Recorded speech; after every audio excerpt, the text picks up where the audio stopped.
ఒక ఊరిలో ఒక పేద కుటుంబం నివసిస్తూ ఉండేది. ఆ ఇంట్లో వారందరూ ధార్మికులు, దైవభక్తి కలవారు. ఆ ఇంట్లో ఒక చిన్న పిల్లవాడు ఉండేవాడు. వయసులో చిన్నవాడైనా భక్తిలో మాత్రం అందరికీ ఆదర్శంగా ఉండేవాడు. ఒకసారి ఆ పిల్లవాడు తన తాతగారితో కలిసి సత్సంగానికి వెళ్ళాడు. అక్కడ ఒక సాధువు కాశీ గురించి ప్రస్తావించడం విన్నాడు. ఆ పసితనంలోనే ఆ పిల్లవాడికి కాశీ దర్శించుకోవాలనే కోరిక మనసులో దృఢంగా నాటుకుంది. ఎలా వెళ్లాలో తెలియదు. అతని ఇంట్లో వారు కూడా ఎన్నడూ కాశీకి వెళ్ళలేదు.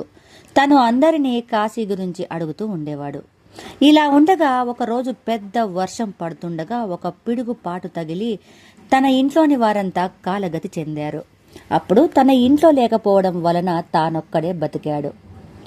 ఇక ఒక్కడే అనాథగా మిగిలిపోయాడు. ఆ చిన్నవాడు రోజు తన వాళ్ళను తలుచుకుంటూ ధారాపాతంగా ఏడుస్తూ ఉండేవాడు. ఆ పిల్లాన్ని చూసి ఆ ఊరి వారంతా బాధపడేవారే కానీ ఓదార్చలేకపోయేవారు. అప్పుడు అతని ఊరికి ఒక సాధువు మళ్ళీ వచ్చాడు. ఆ సాధువు ఈ అబ్బాయి దగ్గరికి వచ్చి, ఎందుకు అనవసరంగా బాధపడుతూ కాలాన్నంతా వృధా చేసుకుంటావు?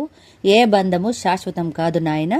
జన్మనిచ్చిన తల్లిదండ్రులు వెళ్ళిపోవచ్చు, కానీ ఈ విశ్వానికే తండ్రి ఆ కాశీ విశ్వనాథుడు. అతడే మన తండ్రి. అతను అనాథనాథుడు. అతడు ఉండగా ఎవరు అనాథలు కారు. ఆయన్నే ధ్యానిస్తూ ఉండు, నిన్ను సదా రక్షిస్తూ ఉంటాడు అని చెప్పి వెళ్ళిపోయాడు.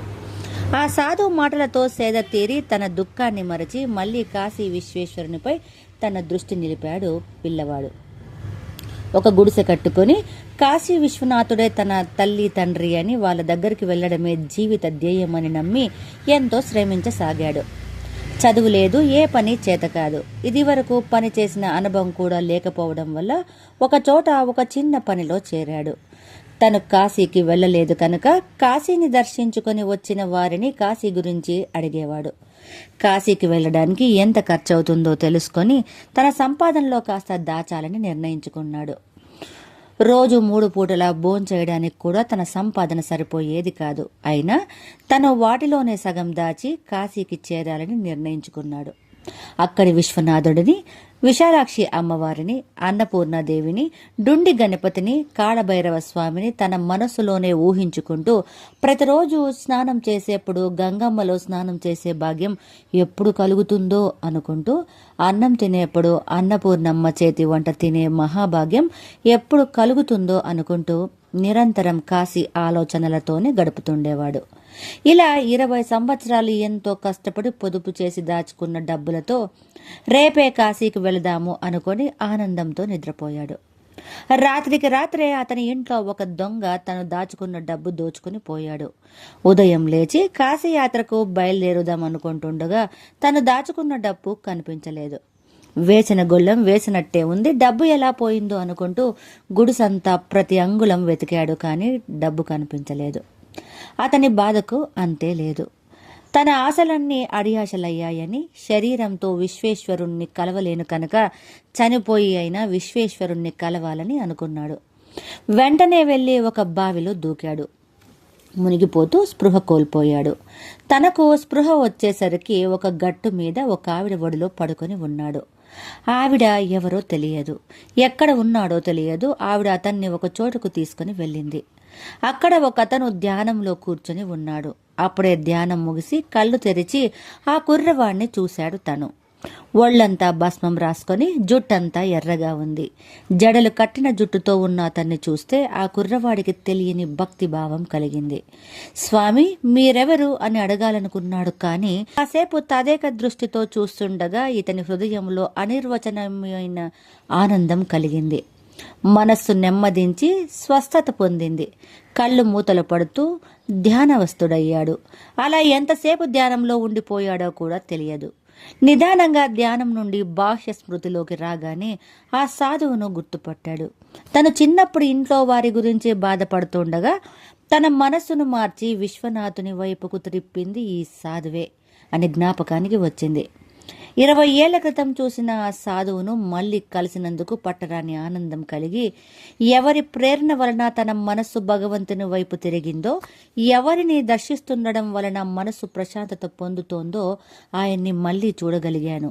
ఇది నా తండ్రి ఆ విశ్వనాథుని అపార కరుణే అనుకొని ఆ సాధువుకు భక్తిపూర్వకంగా నమస్కరించి ఒక ప్రశ్న అడగాలనుకున్నాడు. కాని ఎంత ప్రయత్నిస్తున్నా మళ్ళీ మాటలు రాని పరిస్థితి. అతని కలిగిన భావనలు, ఆ ఆనందానుభూతి, గొంతు దగ్ధమవ్వడం, కళ్ళు నుండి ఆనందాశ్రువులు జాలువారటం ఇవన్నీ అతని ఆశ్చర్యానందాలకు గురి చేస్తుండగా ఆ సాధువు ఇతన్ని ఆశీర్వదించి అతన్ని తీసుకుని పక్క గదిలో ఉన్న ఒక ఆవిడ దగ్గరికి తీసుకువెళ్లాడు. ఆ గదిలో ఒక ఆవిడ బంగారు వర్ణంలో మెరిసిపోతూ ఉన్నది. ఆవిడ మోములో చిరు మందహాసం, ఆమె కన్నులలో కాంతి అమృత కిరణాలను ప్రసరింపచేస్తున్నదా అన్నట్లు ఉన్నది. కోటి సూర్యుల దివ్య తేజస్సు ఆ గదినంతా ఆక్రమించినట్టుంది. ఆ కుర్రవాణికి ఒక్కసారిగా తన శరీరం తట్టుకోలేనంత తేజస్సు నరనరాల్లో ప్రవహిస్తున్న భావన కలిగి నిశ్చేష్టుడై చూస్తూ ఉండిపోయాడు. అతని మదిలో ఎన్నో స్మృతులు తళుక్కుమని మెరుపులు మెరిసి అంతర్ధానం అవుతున్నాయి. అతను జీవితంలో ఎన్నడూ పొందని ప్రశాంతతను ఆ క్షణం పొందుతున్నాడు. తనకు జ్ఞానోదయం కలిగినట్లు తన బ్రుకుటిలో ఒక జ్యోతి దర్శనం అయ్యింది. అలా కాసేపు ఆవిడ సన్నిధిలో కూర్చున్నాడు. అటు తర్వాత ఇతన్ని ఆశీర్వదించి అక్కడ నుండి తీసుకుని ఇంకో గదిలో ఉన్న ఒక ఆవిడ దగ్గరికి వెళ్ళాడు. ఆవిడ చూడటానికి పండు ముత్తైదువులా ఉంది. ఎర్రటి బొట్టు, తల నిండా కనకాంబరం పువ్వులు, ఎర్రటి అంచున్న తెల్లటి చీర కాసిబోసి కట్టుకుని కూర్చుని ఉన్నది. ఇతన్ని చూస్తూనే రా నాయన అంటూ నవ్వుతూ పలకరించింది. ఒక్కసారిగా ఆ కుర్రవాడు 5-6 ఏళ్ల పసిబాలుడుగా మారిపోయాడు. ఆ పిల్లవాడి దగ్గరకు తీసుకుని తన ఒడిలో కూర్చోబెట్టుకుని ఒక తీయని పదార్థం తినిపిస్తున్నది. అటువంటి పదార్థం తన జీవితంలో ఎన్నడూ తినలేదు. కడుపు నిండా తిన్న తర్వాత ఆ పసివాడికి జోలపాడి నిద్రపుచ్చింది. నిద్ర లేచేసరికి తన పక్కన ఒకతను కూర్చుని ఉన్నాడు. అతని చుట్టూ పెద్ద పెద్ద కుక్కలు అతన్నే చూస్తూ కూర్చుని ఉన్నాయి. అతని రూపు చూడటానికి భయంకరంగా ఉన్న తన మొగములో చిరునవ్వు ఇతన్ని విశేషంగా ఆకర్షించింది. తను ఆ కుర్రవాడితో ఇలా అన్నాడు. కుక్క తన విశిష్టమైన జంతువు, విశ్వాసానికి ప్రతీక. తన వారు ఆపదలో ఉంటే ప్రాణాన్ని కూడా లెక్క చేయకుండా ఎంత పెద్ద శత్రువుతోనైనా పోరాడుతుంది.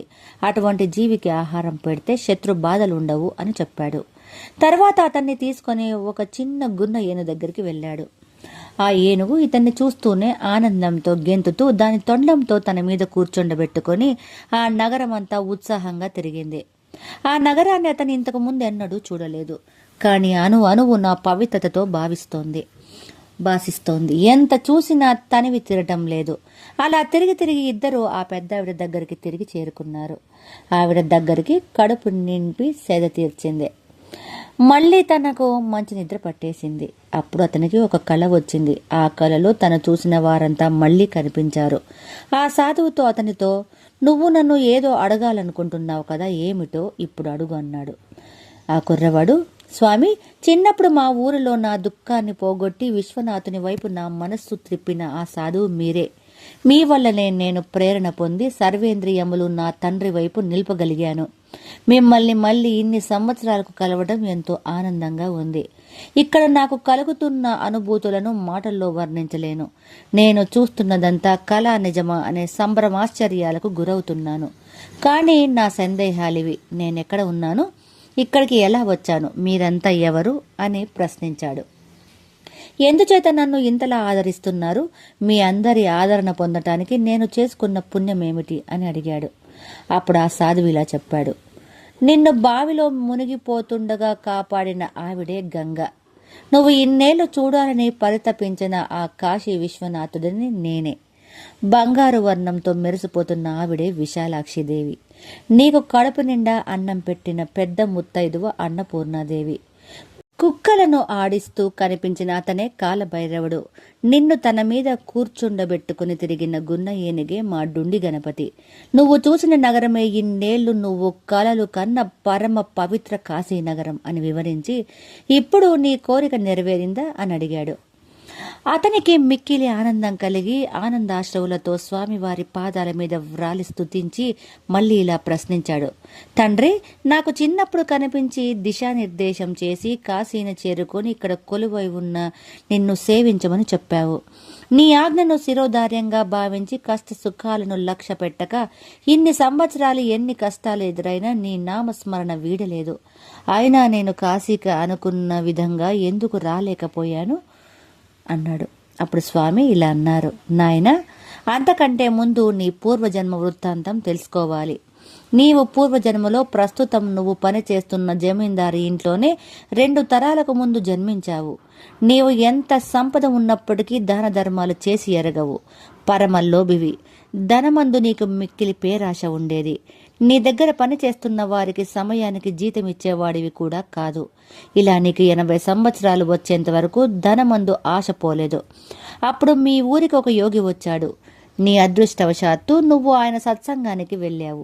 ఆయన మాటల్లోని వేదాంతానికి ఆకర్షితుడవైనావు. నీ ప్రవర్తనలో పరివర్తన వచ్చింది. ఆ యోగికి శిష్యుడివైనావు. పేదలకు దానాలు చేసి ఆ యోగితో కలిసి వయస్సు సహకరించక మార్గమధ్యంలోనే కాలం చేశావు. నీ చివరి క్షణాల్లో కాశీకి వెళ్లాలని అనుకోవడం వల్లను ఒక సత్పురుషునికి భోజనం పెట్టుట వలన విశేష పుణ్యఫలం లభించింది. కానీ అంతకుముందు చేసిన పాపకర్మలు కూడా నువ్వు అనుభవించక తప్పదు కనుక అదే ఊరిలో ఒక నిరుపేదగా జన్మించి పసి వయస్సులోనే అనాథవయ్యావు. 80 సంవత్సరాలు అందరినీ బాధ పెట్టినందుకు అందులో 4వ వంతు అనగా 20 సంవత్సరాలు మాత్రమే నువ్వు కష్టపడ్డావు. ప్రతి క్షణం నా గురించి పరితపించినందువల్ల నేడు నీకు మా అందరి దర్శన భాగ్యం కలిగింది. నువ్వు కాశీకి రావాలని ప్రయాణ ఖర్చుల కోసమే దాచిన డబ్బును దోచుకున్నది నేనే అన్నాడు ఆ మహాదేవుడు. ఆ కుర్రవాడు, స్వామి, ఎందుకని మీరు నేను దాచుకున్న డబ్బును దొంగలించారు? అవి లేకపోతే నేను కాశీకి ఎలా రాగలను? ఏమి మీ మాట అన్నాడు కుర్రవాడు. అప్పుడు విశ్వనాథుడు ఇలా అన్నాడు. నేను దొంగలించినది నీ డబ్బును కాదు, నీ కర్మను మాత్రమే. నీ కర్మలకు ప్రతిఫలం ఆ ధనం కనుక ఆ కర్మలనే నేను దోచుకున్నాను. అవి లేక నువ్వు కాశీకు ఎలా రాగలవు అనే కదా నీ సందేహం. చెబుతాను విను. పరీక్షించకుండా దేని విలువ బయటపడదు. నన్ను నమ్మిన ప్రతి భక్తుడిని మొదట పరీక్షిస్తాను. అప్పుడే తన స్థాయి ఏమిటో అందరికీ తెలిసి ఆదర్శనీయుడు, పూజనీయుడు, అనుసరించుటకు యోగ్యుడు అవుతావు. నీవు తీవ్ర మనస్తాపానికి గురి అయి దేహత్యాగం చేసి నన్ను చేరుకుందామనుకున్నావు. కానీ ఆత్మహత్య దోషం మళ్ళీ జన్మాంతరాలు కట్టి కుదిపేస్తుంది. ఆ దోషం నీకు అంటకుండా కాపాడకలవలసిన కర్తవ్యం నాదే. అందుకే నిన్ను గంగమ్మ రక్షించింది. ఏ ఇతర కారణాల వల్ల అయినా ఏ జీవుడైనా ఆత్మహత్య చేసుకుంటే ఆ దోషానికి తగిన ప్రతిఫలం అనుభవించాల్సిందే. నీవు దేహత్యాగం చేయుటకు మారుగా తీవ్రంగా పరితపించి ఉన్నా నీకు అక్కడనే మా అందరి దర్శన భాగ్యం కలిగి అక్కడే కాశీనగరం ఏర్పడేది. జీవుల ఆలోచనలను, చర్యలను బట్టి కార్యాచరణలు మారిపోతూ ఉంటాయి. కాశీని స్మరిస్తూ ఎక్కడ ఉన్న కాశీవాసమే అని గుర్తించు అని వివరించాడు. ఆ కుర్రవాడు స్వామివారి అపార కరుణావాత్సల్యానికి ఆనందాశ్రువులు కారుస్తూ అలా నిల్చుండిపోయాడు. అప్పుడు స్వామివారు అతనికి కాశీలోనే ఉండేందుకు ఒక చోటు చూపించి యాత్రకు వచ్చేవారికి కాశీ విశిష్టతను వివరించమని ఆదేశించాడు. ఆ కుర్రవాడు ప్రతిరోజు గంగా స్నానం ఆచరిస్తూ కాశీ విశ్వనాథ, విశాలాక్షి, అన్నపూర్ణ దేవుళ్లను సాకారముగా దర్శిస్తూ కాశీ విశిష్టతను యాత్రికులకు వివరిస్తూ అవసాన దశలో శివక్యం చెందాడు. అతని పేరు